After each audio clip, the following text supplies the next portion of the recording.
Hi everyone, hope you're doing well. I have a special guest with me here today, Morsi, who's the CEO of Null Productions, which specializes in XRP intelligence. Many of you have probably seen the tweets from the Null Productions Twitter profile showing a lot of the activity happening on the XRP Ledger. Mo, it's a pleasure to have you. Thanks for having me, Tony. Great to be here this morning. Mo, can you give us a history and overview of Null Productions? How did the idea come about and what are your services? Absolutely. You know, every startup needs a great story behind it. I was an early crypto adopter. I got into Bitcoin during the formative years, only a few years after Satoshi wrote his white paper. During the early days of crypto, I was very bullish. I, followed the markets, but on the sidelines as an investor, as a kind of enthusiast and whatnot.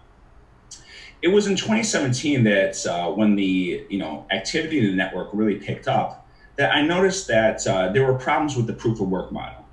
Now, for the listeners listening to this podcast, proof of work is the mining and so on and so forth. Well, in addition to consuming a lot of energy, the proof of work model wasn't scaling. It was taking hours to get transactions through the network, and there was a lot of volatility risk. So at that point, I kind of explored and started looking around to see what else was out there. Quickly found XRP and never looked back. So these days, Null Productions is the leading provider of XRP Analytics. And by that, I mean completely on-ledger statistics and metrics. We have written custom software that follows the ledger in real time and on a historical basis, aggregates transactions and activity, and reports those via our web API and website, xrpintel.com. And the I in that is actually a 1. So xrp1ntel.com.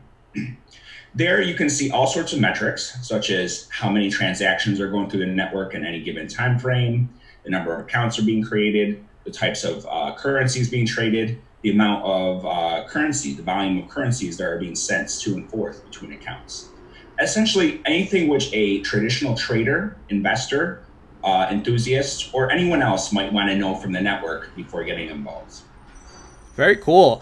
I love all the data because I followed your Twitter profile, of course, and it's like a plethora of data that comes through, and it's very interesting. A lot of things that you can really think about. And just recently, I know it's been making the rounds.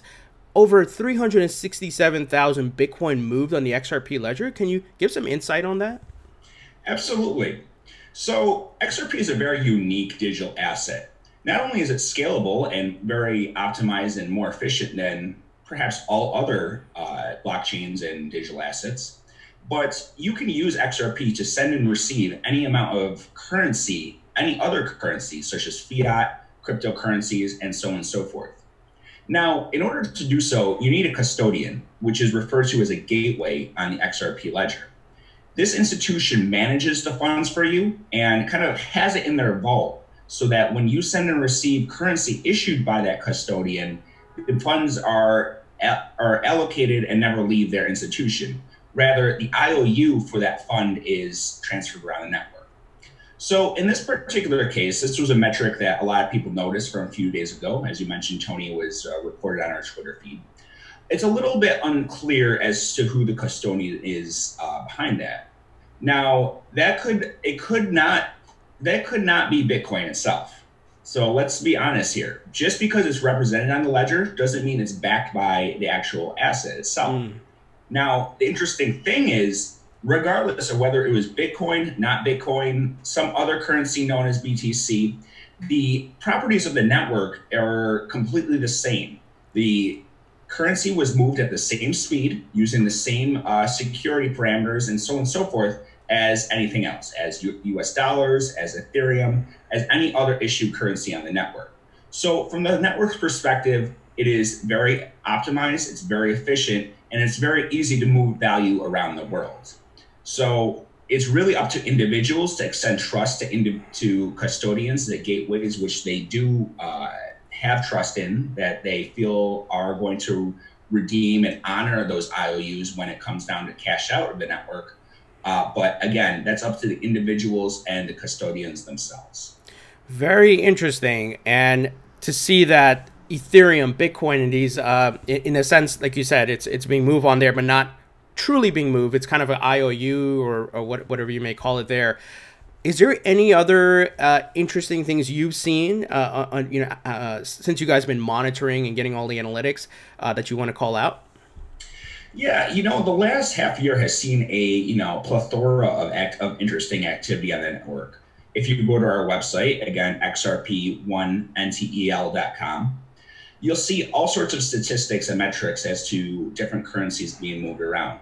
For example, the XRP CNY and vice versa, the CNY XRP currency pairs are the highest currency pair being traded on the network in any given time frame.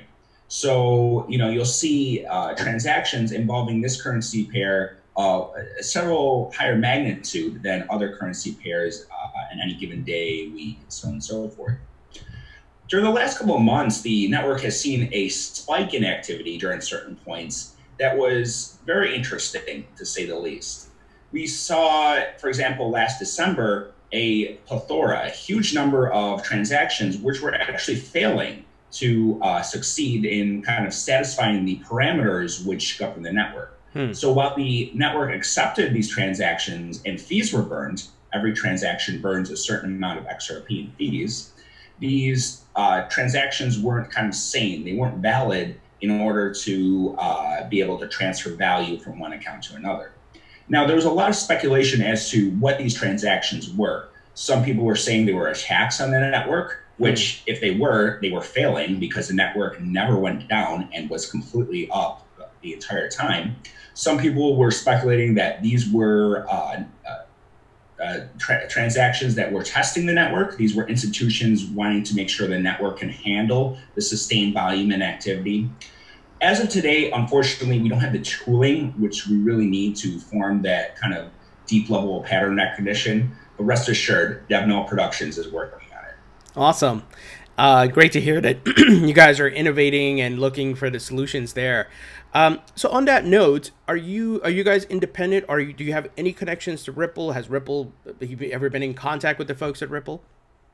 So we are independent from a financial perspective. We've never received any money from Ripple, and this is a very important thing for us. This allows us to go to the community and to our clients and say, we have no financial conflicts of interest. We can present data which we retrieve directly from the ledger. We run a full history node, we run a validator, and several other nodes on the ledger, and report them without any conflicts, with the truth and very accurately in detail. Now, as far as context, I personally have met various people at Ripple Labs. A couple of months ago, I had a great conversation with David Schwartz, CTO of Ripple. I also work very closely with their engineering team. If you go to their RippleD code base, you will see patches from DevNull Productions in the code. This allows us to stay on the forefront of development in the XRP Ledger and to give back to the community, which we have received so much value from. Got it. Got it. Very cool. I love that you guys are independent and, that you taken on this task of building out the intelligence and getting all the data, because certainly we all see the XRP ecosystem growing, and I'm sure there's a lot more information that we can garner from it using your platform, of course. Awesome. So what else can we expect from you guys maybe in 2020? Any hints as to upcoming initiatives?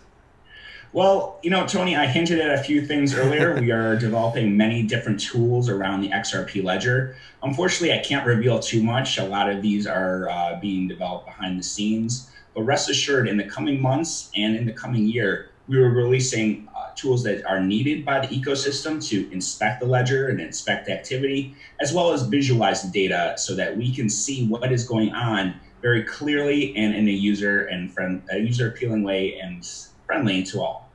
Awesome. I'm excited to see what those are. And of course, would love to have you back on to talk about them. So very exciting stuff there. And finally, this is, of course, not financial or investment advice, but I'm assuming that you are personally invested in XRP. And is that correct? We have different crypto holdings, and we walk the walk as much as we talk the talk. Sure. So I'll leave it at that, though. I personally feel that people shouldn't divulge those crypto holdings. but we're very much committed to the ecosystem on many different levels. Awesome. Awesome. And I think one more question, is there anything that personally excites you about the XRP growth and usage of XRP or Ripple, what they're specifically doing? Anything that maybe, you want to share from that standpoint? What really excites you about the movement? Absolutely. Well, personally speaking, I've been in open source technologies for many years. I was a former engineer at Red Hat, one of the world's biggest open source companies. Mm-hmm. And I'll tell you that this community is one of the best communities that I've been part of. The enthusiasm and the kind of the fervor that people kind of exhibit, as well, not only talking about it, but as well as working to support their beliefs and their ideals, I've never seen before. I feel that it's important. We are blessed, as we were talking about before, Tony, that we have social media and we have different ways to connect with each other with the community from all across the world. But forming local communities is also very important. So I help organize and I help run the New York City XRP meetup. We're having our next event in 2 weeks. Everyone in the area is welcome to come. Even if you can't make this one, I encourage people listening to this podcast to find their local meetup. And even if there isn't one of those, to form their local meetup. It's really important to come together and to network and to connect in order to build real world utility, which XRP community is doing to this very day. Yeah, and I really appreciate you doing that. That's something I certainly want to do more of. And as mentioned, I think we talked before even recording here that I want to be a part of that New York City XRP meetup. Unfortunately, I won't be at the one on the 28th due to work obligations, but certainly in the future, meetups. And one of the things Yeah, we have them every other month. So next one will be in March and so on and so forth. So if you can't make it this one, I'm sure I'll see you at the next one, Tony. Awesome. And yeah, one of the things I wanted to add to my site, thinkingcrypto.com, was data or information about upcoming meetups, kind of aggregating it because, like you said, folks in different states, and they may want to start organizing that information. So that's something I'm going to work on this year. But, thank you for spearheading the New York City XRP meetup. And I'll definitely be at the next one. The one after the upcoming. Sounds good. Awesome. So I'm going to put a link to the website. Can you repeat that website again? I'll put it in the description of the video so everyone can check that out. Absolutely. XRP Intel with a 1. XRP1NTEL.com.